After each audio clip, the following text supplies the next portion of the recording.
class interpreter. Ito yung may highlights. Ito ay nagre-representa sa interpreter. And it method.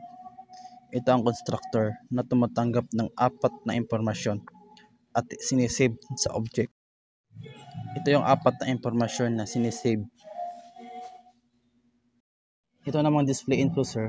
Pinapakita o piniprint ang impormasyon ng interpreter sa isang linya, sir. Ano itong purpose? Class enrollment system. Gumagamit ito ng listahan gamit ang self-interpreter kung saan ilalagay ang lahat ng interpreter objects.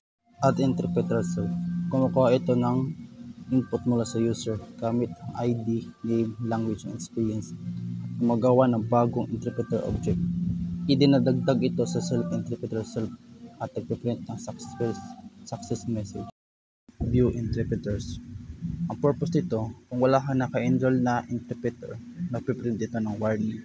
Kung meron naman, ay ililista at lahat at tatawagin ng display info para ipapakita ang bawat isa.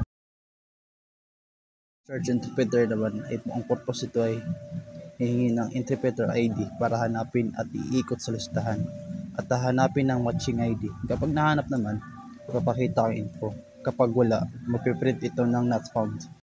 Remove interpreter. Nanghihingi ito ng interpreter ID para i-delete. Hahanapin ang matching ID, sir. Tapos, kung makita ito, tatanggalin sa listahan. Kung hindi makita, magpiprint naman ito ng not found, sir.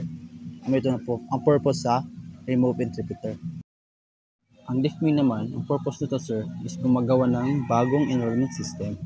Ipapakita ang menu, tapos depende sa piniling number. Tatawagin na appropriate method kapag piniling number ay nag-fag. Lalabas ang program. Amo ito ang purpose sa DIFME. Amo ito tanan. Thank you for watching, sir.